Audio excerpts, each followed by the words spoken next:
We are good to go. All right, ladies and gentlemen, it is so great to be here. If you are watching this live, you are not watching the vice presidential debate, which is because you are a smart person. So don't do that. The debate sucks. Watch this. Anyway, this is the Battle Hymnal. This is a film breakdown show associated with Chapel Bell Curve, your favorite UGA stats podcast. This show will also appear in audio form on the Chapel Bell Curve podcast form. So we'd encourage you to go check that out on your local podcast DA of choice. I am Nathan Lawrence, one of the hosts of Chapel Bell Curve and one of the hosts of the Battle Hymnal. I am joined today by our estimable, irreplaceable producer and analyst, Josh Hancher. Say hello, Josh. Hello. And the I would say enigmatic, charismatic, blonde-haired, gravel-voiced man beneath both of us, Graham Coffey. Say hello, Graham. Hello, everybody. All right, so today I screwed up the opening again, dude. I screwed it up again. I pressed the wrong button. We're good. No, you did fine. You did fine. Everything is great. We already have 8 viewers on Periscope because everyone knows that the debate sucks. Okay, so and the opening is the best part of our show. Absolutely, this has been better than it has ever been. So we're great. So, before we get into things today, we're going to be talking about the Tennessee game, and we're specifically going to be talking about some film from Tennessee and some stats. I think it's important for us at the very offset to do just a brief disclaimer on what we're going to talk about. We are dealing with the ultimate small sample size conundrum with stats this year.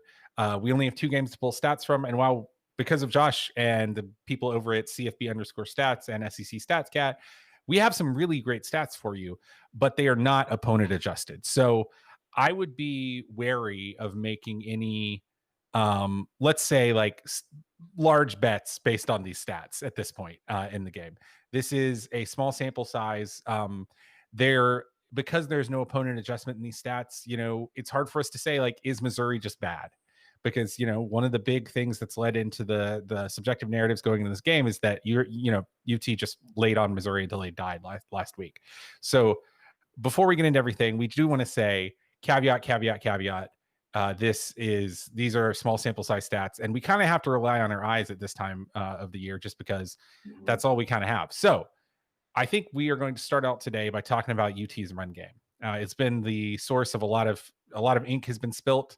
A lot of takes have been hotted over UT's run game. So let's start it out with Josh. So Josh, I know you have some like concept work for us. Like, show us what you got in terms of UT's run game. Yeah. Thanks to SEC StatCat, and I know we talk about them a lot, but we've been able to go through and sort of look at what UT's doing. And I made a tweet that this offense kind of looks like Georgia's under Jim Chaney, actually. And, it's 2 workhorse running backs running inside zone and falling forward. And if you look at their run concepts, these are all very familiar to Georgia fans. And the inside power, these are the number of plays and the yards per play and all sort of the basic metrics. And you can see this is their go-to play. You can see inside zone read, 27 plays, 160 yards for a 5.9 average, and a very, very good explosive rate of 0.323 explosive rate on those plays.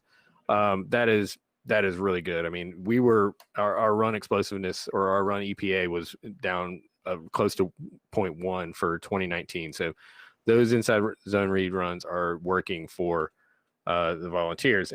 But on the good side of this is that Georgia has a really good. I screwed it up again. Good God. You're good, bud. Oh, look at that. All right. But Georgia is pretty good on defending these. And let me just see if I can pull that stat graph up. And I have to talk and do things and just whatever. No, it's all right. There we go. So, but on the flip side of that, UGA's run defense on these same concepts is quite good. The inside power, I mean, yes, we're allowing a high EPA there, but it's only 3 plays and 5 yards. That's clearly not right. But outside zone reads, we're stuffing those. Look at all these negative EPAs on those plays. Inside zone reads, I am they're getting some EPAs on there, but again, kind of what you said, this is a very small sample size. One play at this stage of the season can throw some of these off. But Georgia's pretty good at defending these plays. I'm not sure that stat graph is right, so I'm going to take it off the screen. So I'm going to throw it to Graham because he's looked at actual plays, and I'm just a stat head looking at numbers. So, Graham, tell us what you saw on some of these tapes. Yeah, well, like you were saying, Josh, the bread and butter of the Tennessee offense is these kind of inside zone concepts coupled with outside zone and outside power. So last week against Missouri, Tennessee ran for about 4.5 yards a carry, just a little bit more than that. And so at the same time that was going on, well, I guess a few hours later on Saturday evening, Georgia played Auburn and gave up 1.7 yards per rush to the Tigers. So what we kind of have here is like a classic strength on strength matchup. The Tennessee O-line is the best unit on their team, especially now that former Bulldog Cade Mays is anchoring things at right tackle. And the Georgia D-line, arguably the best unit on the team. When you consider the fact that our outside linebackers are often used as D linemen, I would say probably is the best unit. So if we can look, Josh, at a few plays from last week when Georgia was playing Auburn, there's a 1st and 10 where Auburn's going to run a little counter play. Give me a second here. All right. And so what we're going to see here is we've talked about it on the show a lot, but like having guys like Jordan Davis in the middle of your defense is a luxury in college football. And there's just not that many 6'6", 330, 340 pound dudes that can run 18 miles an hour walking around on earth. And what we'll see here is basically Auburn is going to run a counter and they're going to pull some guards, and Georgia's just bear with me a second because I've got a little video issue, but we're going to do this. Window showing secondary display.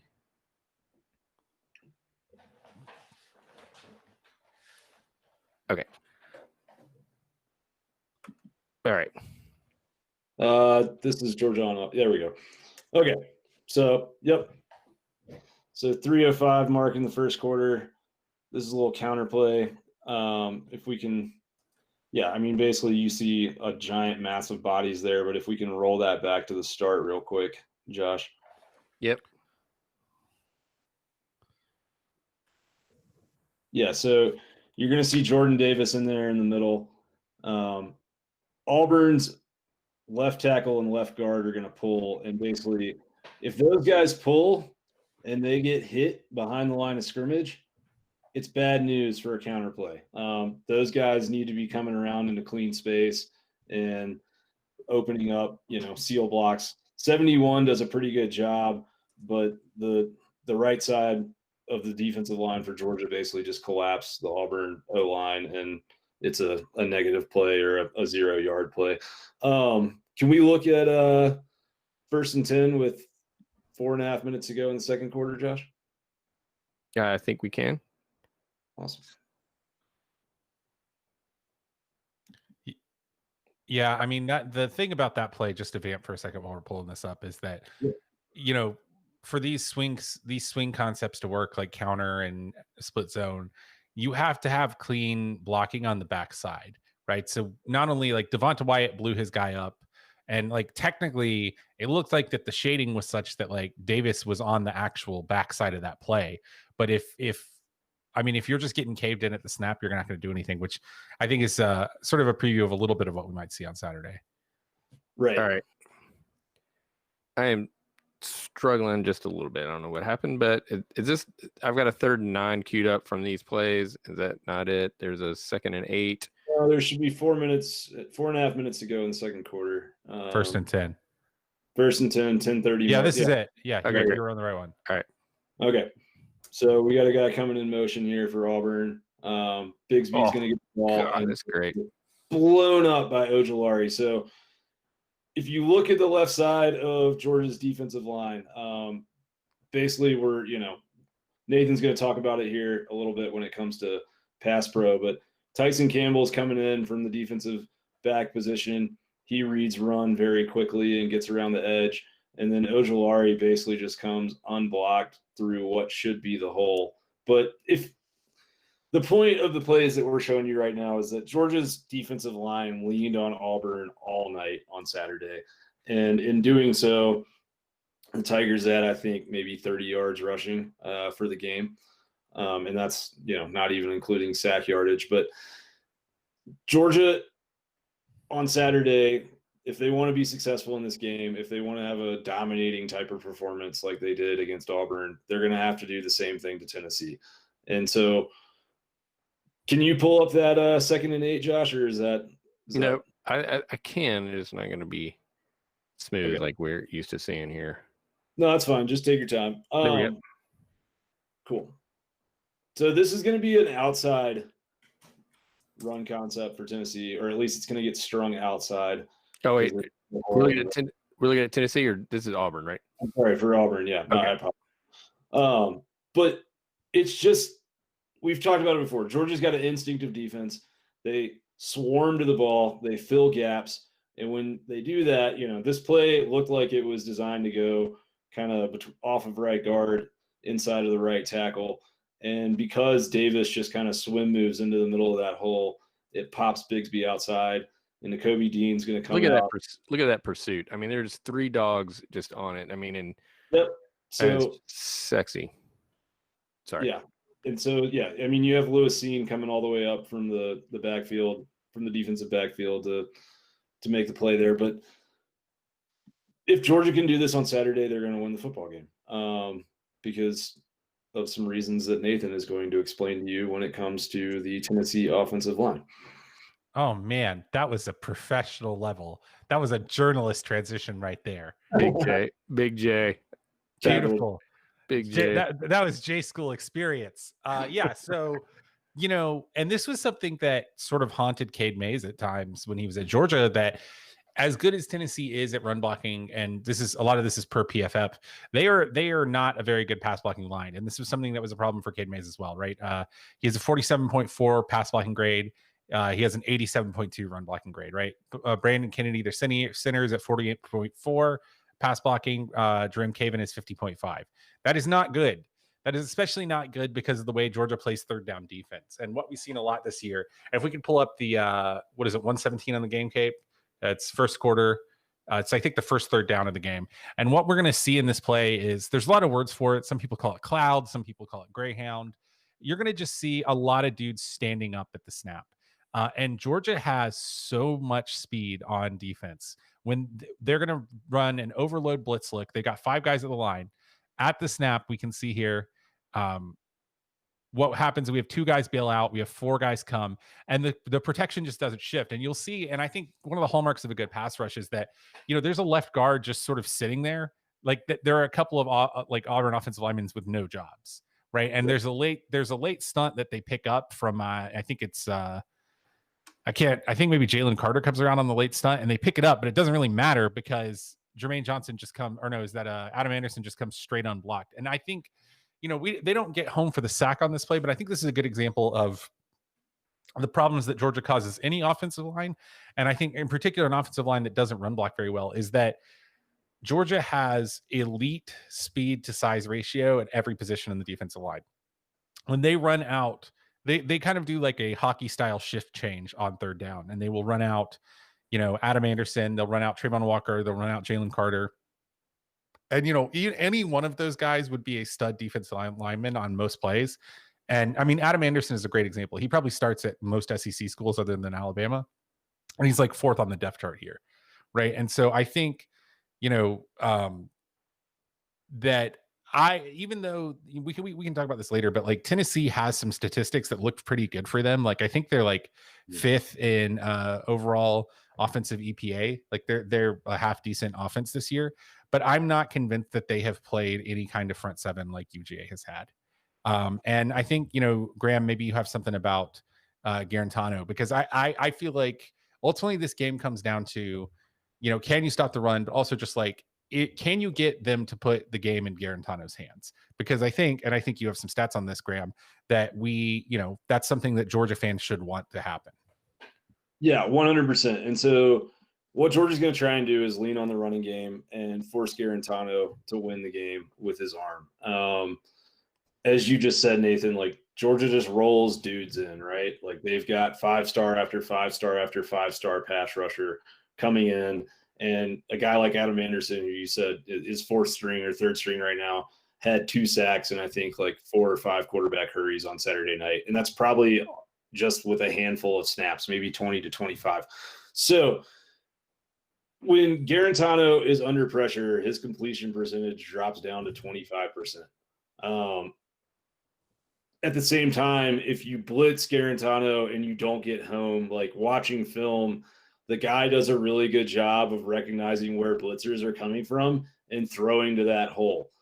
I'm no, defensive analyst for UGA or football expert of any kind, but if I can find that tendency on tape, I would expect that Georgia's coaches have found that as well. So I would expect to see some blitz packages come where somebody, from the defensive line, maybe a defensive end or even a linebacker is going to like drop into kind of a cloud coverage and sort of try to debate him into throwing some of those balls just because it seems like naturally, instinctively, like if he sees a blitz, he's going to throw it there. So something to keep an eye on for Saturday. Georgia may be able to kind of scheme up a turnover that way.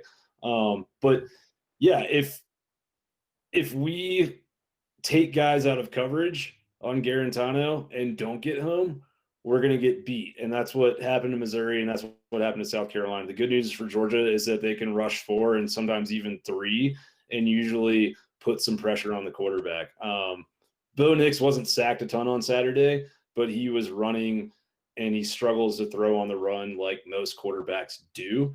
And I would, Garantano is not a statue back there, but he's not going to be as good at eluding the rush as Bo Nix was. So I think that, should play into Georgia's hands a little bit if their defensive line can, and defensive line, like that's kind of the number one unit that can really take over a football game, especially in this day and age with the way that like modern offenses are run. If Georgia's D line can get in there, it's going to be a long night for Tennessee. Absolutely. Yeah. You want to talk to us a little bit about like what to expect when Georgia is on offense?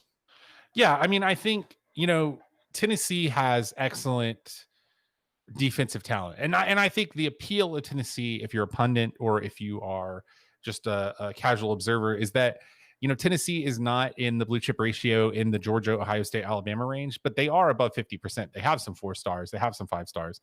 Henry 2020, Kevon Bennett. Bennett's a pass rushing threat. To'o is just a all over the field linebacker. I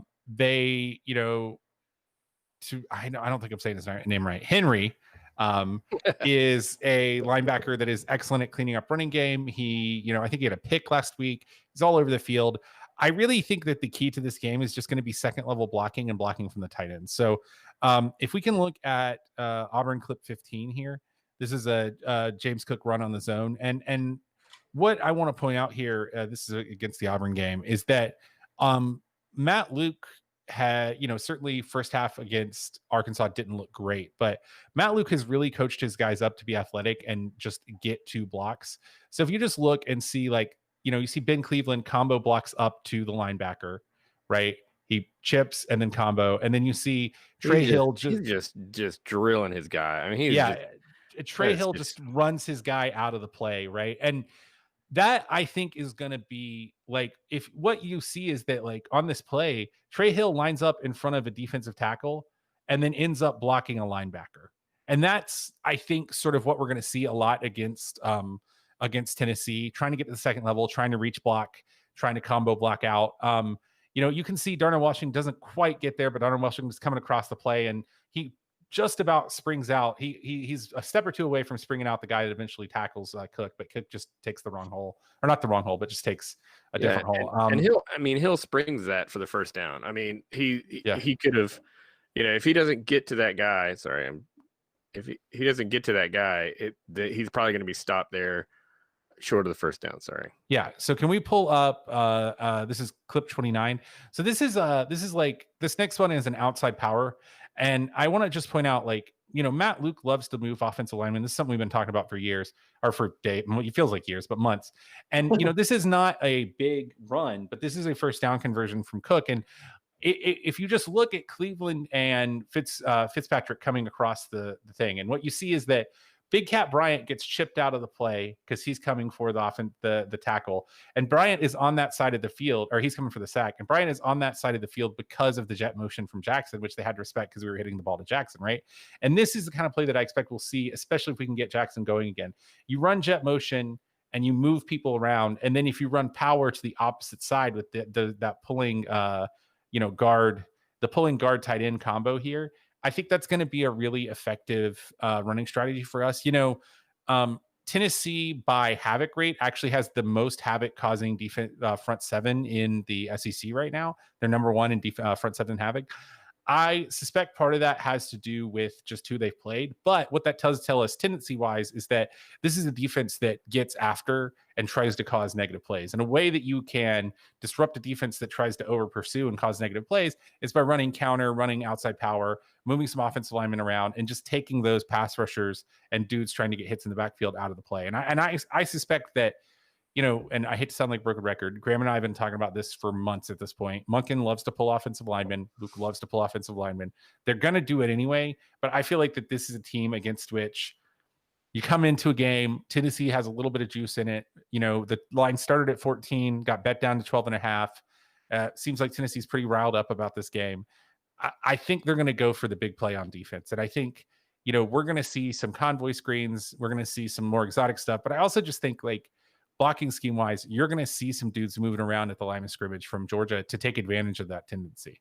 I'm showing out some stats right now that Tennessee defense. I mean, they're at the top, third of the league, and they're ahead of Alabama in a couple categories. So yeah, I mean, they're playing well on defense, and they are playing well, and they also are really cleaning up. I watched a lot of the Missouri game, and I mean, they really clean up mistakes well. And I think, another key to the game is Georgia has to play, if not mistake free, then at least not the first half of Arkansas. I think the first half of Auburn probably beats Tennessee. The first half of Arkansas does not, right? And so speaking of Tennessee's defensive line, do you have some stuff on the passing game here for us, Graham? I think that is another big issue here, another big subject we should cover. I think, you made really good points on the havoc rate with Tennessee's D-line, but, like, watching tape on them, they don't really have, like, that stud natural kind of pass rusher that's going to come off the edge and beat our guys around the end and cause a lot of havoc for Stetson Bennett. That's why I believe it was Bennett, the line, but yeah, Kevon Bennett.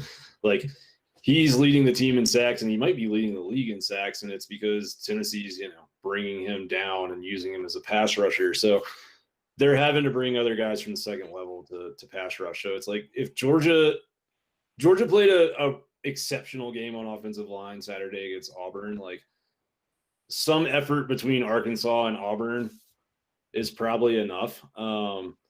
I do think that, like, Georgia will be able to move the ball on the ground if Tennessee doesn't bring their safeties and DBs up into the box and run coverage.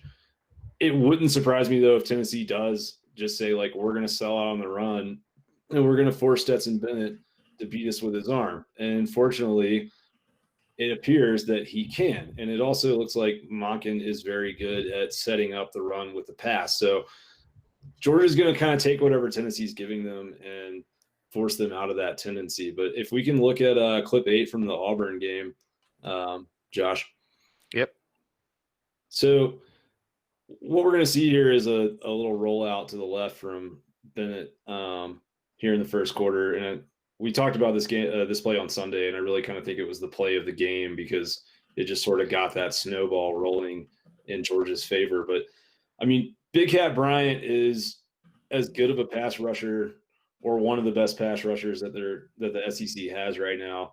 And Bennett calmly, smoothly eludes him. And having a quarterback that can get out of that trouble and scramble, and then on top of that, hit guys on the run, not just throw the ball away, gives Georgia a huge advantage in this game if Tennessee, because like if Tennessee starts bringing linebackers and they aren't able to get to Bennett and Bennett's able to scramble out and give himself some time, there's going to be a lot of open holes downfield to hit receivers. We look at clip number 28 from the Auburn game.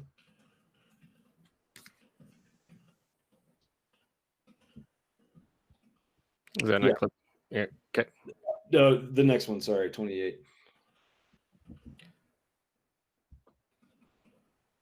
So basically, here we have a little like play action kind of. I don't think it was an RPO just because it's a very like lazy mesh point. Oh wait, Yep. nope. Sorry, just go back to the play before. That's fine. Yep, right there. Perfect. Okay, so yeah, what we have here. Stetson is going to see. Yeah, so he's going to see Big Cat Bryant basically coming off the edge, and he's just going to like hang in there and throw the ball. And what we saw a lot of times last year, Fromm kind of got to a point where he was a little bit gun shy and got happy feet in the pocket and started kind of. So, for instance, I mean, like he's got a good pocket there. So, what do you think? Just guessing, if Fromm's going to do that's different that Stetson's doing than Fromm didn't do last year. So as I was just saying, like last year, you saw Fromm get happy feet in the pocket and scramble out too soon, or step up, or start putting his eyes downfield to run when he still had time to throw the ball. And Bennett seems to be very calm and cool and collected in the pocket. But yeah, do you have clip 50, the flag route to Karis Jackson? Yeah, so we have basically just a play action pass here, but at this point in the game, it's third quarter, and Georgia's run the ball all over Auburn.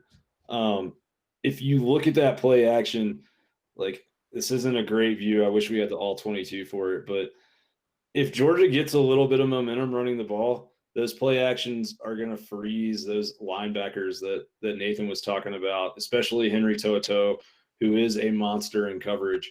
It will help Georgia a lot to get a little bit of that downhill running game going. But the good news, and what we showed a lot on Sunday, is like Monken is very good with RPOs.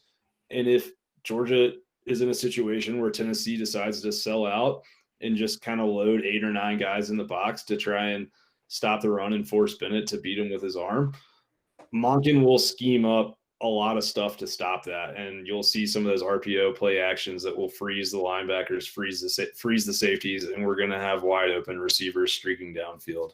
Do you have anything you want to say about some of those plays, Nathan? I mean, I guess my biggest takeaway with all of this is it all is going to come back to, and what I'm about to say is going to sound really stupid, but ultimately it comes down to, production and it comes down to execution and scheme. And in the past, UGA has had execution, but has not had scheme. And I continue to feel like that this is going to be a game. And I think there are going to be a lot of these sort of like, if not quite coin flip games, then closer games where, Georgia, I think, can feel good that Todd Monken is pulling the trigger, because I have faith that he can scheme into the deficiencies that Tennessee has shown, right? Tennessee's a good team, but they're not a perfect team. We're going to play a lot of good teams that are not perfect teams this year. I think Florida is another team that is very good on offense, but has some holes on defense. And I ultimately feel like Monken has enough creativity. And I feel like, something we talked about in our pre-production meeting was that upon further review of the Auburn tape, I mean, Georgia just kind of sat in an inside zone on Auburn in the second half, like 20-30% of the time. I don't really subscribe to the whole like, oh, save your bullets kind of theory. But I do think that there is something that can happen where, there's no reason to do anything else other than what's working until they stop it. And Auburn just didn't really stop it. And by the time they did, it didn't matter. Right. So I do think that there is a lot of this book that we haven't gotten to, not out of intentionality, but just because we haven't needed it. So I sort of feel like that we're going to have a lot of very dynamic plays to talk about on Sunday. Can I jump in real fast? Because I have a mea culpa here. So, so I showed you some bad stats on UGA that may have made you guys feel sad, but this is my raw data spreadsheet that I had, and I clearly didn't copy and paste that data over here. But hopefully you can see this. You can see that Georgia is really good on inside runs. We're not giving up 0.9 EPAs on these plays. I mean, we're negative on 3 of the 5 concepts outside the zone. Power Reed has got a positive, +1 EPA, which is good. But I mean, inside power, we're 0.1. And inside power read, we're negative 1.6. I mean, Georgia is stuffing these runs inside the tackles. So there it is. There's a stat. I had bad stats, but dog stats had bad stats. But anyway, there it is. I just had to get that in there because I figured out what I had done wrong. Sorry. Back to your regularly scheduled program here. Yeah, so I just real quick want to look if Josh, you can kind of loop the 35th and 36th clip from the Auburn game last week, the Pickens touchdown pass, and then the long bomb to Karras Jackson. There's an important point to make here, and I think it's kind of a situation that it's been a very long time since Georgia has put themselves in a position like this, probably since AJ Green was around. And last week, like, we saw Karras Jackson go off because Auburn double teamed Pickens and, basically shaded safeties towards his side of the field most of the night. And to Georgia's credit, to Todd Monken's credit, to Stetson Bennett's credit, they found a way to take advantage of that. With what they've put on tape with Karras Jackson, it's like they're really going to put Tennessee into a conundrum of, who to cover, who to let stay on an island man-to-man with Pickens and Jackson. And I think that Georgia's going to have an opportunity in this game to really, one of those guys is probably going to go off. And I would imagine that, Pickens has a longer track record. So it's I think that you'll see Jackson probably have a lot of opportunities open again, like he did last week. And I think there's also going to be opportunities for the tight ends, for Demetrius Robertson, maybe even Jermaine Burton, some of these young wide receivers. Just George Pickens is taking up so much defensive attention that other wide receivers are getting open. And up until last week, Georgia hadn't really proved that they could have a productive passing game through another wide receiver besides Pickens. And it seems very, very obvious now that they can. So I think that's an exciting thing to watch. And I think it's also kind of important to highlight this bomb that Stetson throws here.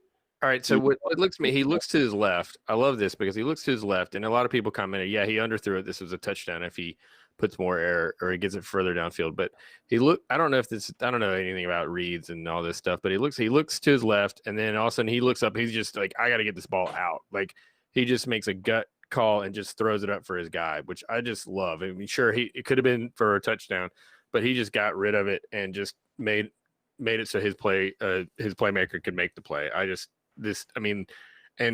Everyone loved the Pickens flea flicker from in the Sugar Bowl, but that ball was underthrown too, because it's you just got to throw it up and let your guy. Sometimes it goes for 6, but sometimes it goes for 60 yards.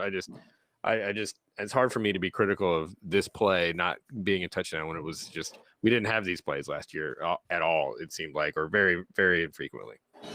Yeah, and the point I kind of wanted to make on that play is if you watched what Bo Nix did in the game on Saturday night, he had a lot of guys open deep that he overthrew, and he was trying to press and make the perfect pass.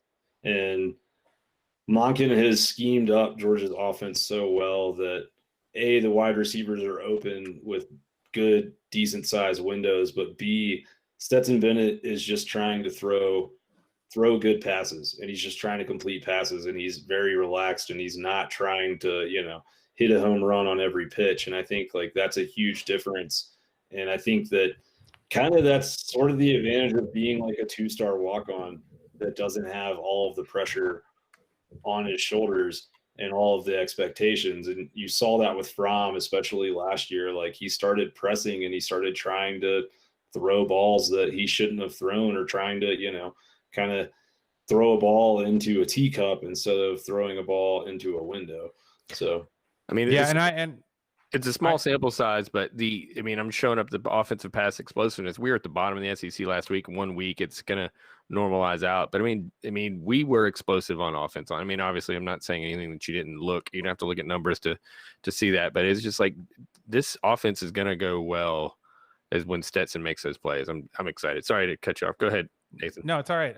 I think, my last note, I know you want to do some like prediction stuff, Graham, and we can do that in a second, but my last note, I think, not to be too like self-congratulatory or back patty, is that one of the things we talked about at the beginning of the year with Monken is that Monken is definitely one of those, like, balance is distributing the ball to your playmakers in space.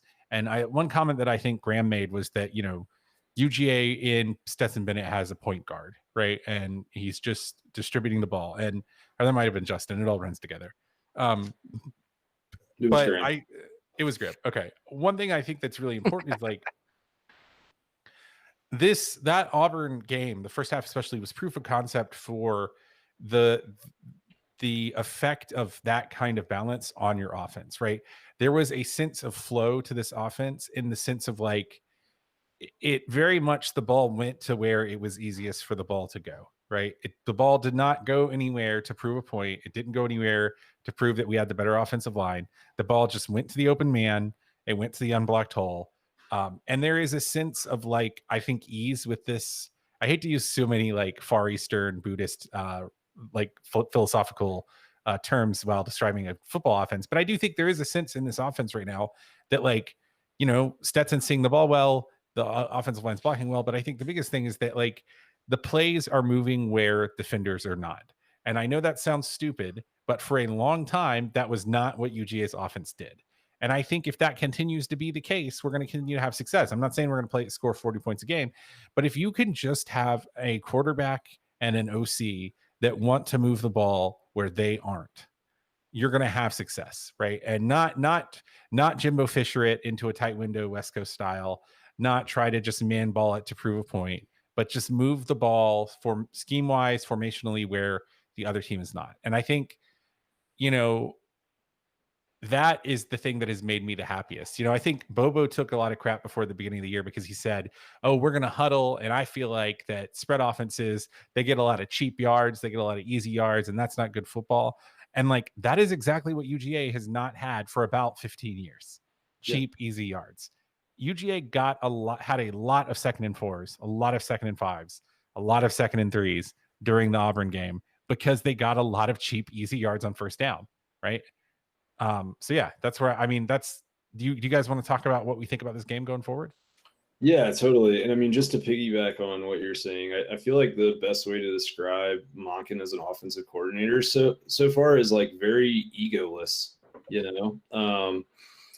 we talked about it a lot in the offseason. Like, the guy is not an air raid coordinator. He's not a spread coordinator. He's not a pistol guy. Like, he's not, he's all of those things in one. And so I think having a offensive coordinator whose philosophy is, take what the defense gives me instead of impose my will and prove how smart I am by running the system that I run, it's a massive departure for Georgia, and it's paying off so far. But yeah, prediction wise, Josh, you go first. What do you got for Saturday? I think Georgia is the better team. I think the skill position players with a couple games under our belt are going to continue to do well, and I think that Georgia covers, and I think we continue to put up points, and I think our run defense contains what they want to do, and I'm thinking we're going to hold them to under 17 points, and I can see us putting another 31 up on there, or not another, but that's what I predicted last time. I'm 28-31 to 17, something like that. So I'm going to say 31-17. Nice. Yeah, so I think, well, first, I am going to toot my horn a little bit. Last week when we did this, I predicted a 34-13 Georgia win, which was not the score, but it was the correct margin. So that's probably the only time that's going to happen all year. So I have to go ahead and point it out now before I get the rest of these terribly wrong. I do think that Tennessee will be able to, run the ball a little bit, and they'll be able to produce some first downs, but I don't think they'll be able to do it consistently enough to, pose a real threat to Georgia's defense. Like, if they're going to score a touchdown on Saturday, like that streak is going to end, but I would be shocked if they scored more than 17 to 21 points. I think that, Georgia is still facing a defense in Tennessee that I'm not convinced is better than the defense that they faced last week. South Carolina had every opportunity to win that game and kind of shot themselves in the foot over and over. So sort of working off of that reference, like I think this could be the game where Georgia, starts showing a little bit more. I'm going to go with 38 to 38. Oh, I'm love going it. Give me some 38. Inject that into my veins. Sorry. No, you're good. I think that Tennessee will keep that game a little bit closer and it won't feel as dominating as the Georgia-Auburn game did, where it was just clear like we could do whatever we wanted on the line of scrimmage. And so I think that will kind of encourage Monken to open up the playbook a little bit more. And then, there will still be some bullets in the holster for Alabama next week, but we'll get there next week. So you said 38 what? 17. 38-17. All right. Nathan, industry expert. Jesus. I think similarly to you, Georgia not giving up a touchdown is unsustainable against an SEC team. I think Eric Gray is a very good back. I think Tennessee wants to win this game by scoring 24 points. I have doubts that they're going to get to 24. I think that this is going to be this is going to be 17 points from UT, and maybe the last 7 of them won't matter. I feel like this game is going to be close to the first half because UT has a pretty good defense. They have some talent, right? And so, this might be a game that's like 14-10 at half, but it's a game that I expect to end like 28-17. Depending on where you get the line, I think UGA might cover. If this were like UGA plus 11, I'd feel good at it. You mean minus 11? Minus 11, I would feel good about it. I don't feel great about minus 14. 12.5 seems steep to me. I think it's down to 10, isn't it? If it's down to 10, I'd take it at 10. I also wonder too, the Sharks get the lines right a lot of the time, and they have not been wrong on Georgia that often. And there's part of me that wonders, someone out there in Vegas must have some opponent adjusted numbers for Tennessee that I don't have, right? Because the traditional advanced analytics, the advanced analytics that we have access to that do not adjust for opponent, they like Tennessee a lot. And so that 14-point line was a real eye opener. And, it got bet down 4 points, which tells me that Vegas wants people to put money on Tennessee plus the points. And so I sort of agree with where the line is now. I think it's going to be a 10-11 point win, but I do wonder if what I said on Chapel Bell Curve was, if you took the bell curve, it's the name of the thing. If you took the bell curve of results on this game, I think the middle of the bell curve is over an 8 to 12 point UGA win. But I think it shifted such that the tail is much closer to a UGA blowout than it is to a UT blowout. I think that UT can stay in this game because of the talent they have, but if you can't stop Georgia from running the ball, you're not going to beat Georgia. And I just wonder about how good is this UT defense after it gets smashed for a whole half, right? Because Georgia's just going to run into you for a whole half. That's what they're going to do. And so there is, I know there's no love lost between Gus Malzahn and Kirby Smart, but it feels like that there might not be any love lost between Pruitt and Smart. And I only bring that up because coincidence, Kirby Smart tends to beat the coaches he doesn't seem to like. And I fully expected this UJ team will be ready to play. So I would say I have a pretty high confidence we're going to win, but I have no bead on where this game is going to be. If you tell me 14 points, UJ scores 38 points, I can believe it. If you tell me UJ ekes it out by 5, 6, 3, I could believe it too. I think UJ is going to win because I think we're better prepared and we just have more talent. But I think there's a lot of fudge in the numbers right now. Yeah, and just to throw one more thing in there, I think we saw a game last year where Jim Chaney basically, when they were on script, those first couple of drives, scored 14 points, and that a lot of that was based off of his inside knowledge of what the Georgia program is. And I think that you kind of only get to do that once, Yeah, absolutely. And Georgia was a 25-point favorite on the road in Neyland last year. Now they're a 12 point, 10 point, whatever the line's down to at home. I don't think the talent discrepancy has really changed between those two programs. So I feel like a lot of the line is a bit of an overreaction to Tennessee being on an 8-game winning streak, and a little bit of a under realization of the fact that those 8 games have all come against unranked opponents. And I could be wrong. Like, I think Tennessee will play hard. It's a Jeremy Pruitt team. They're going to play hard. But I just think Georgia will, push them around at the line of scrimmage. See, I listen to, I actually don't bet. I listen to some betting podcasts and stuff. And it's like, what they always, the smart bettors tell you is don't buy into the narrative. Priors matter. So maybe there's some line info built into that number from Tennessee's win streak, but I don't think they just look at a win streak just blindly and said, oh, look, they're winning a bunch of games. I think Georgia's opponents were better during that same stretch. Georgia only lost to LSU in that same stretch. I mean, and Tennessee's beaten Indiana, and it's just it's not.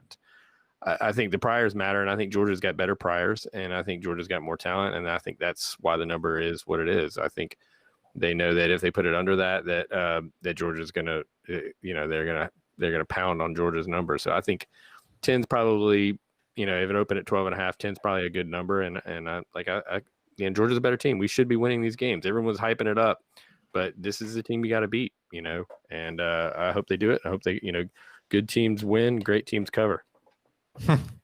Well, we enjoyed having you all, ladies and gentlemen. Hopefully you watch this instead of the debate, which apparently still sucks.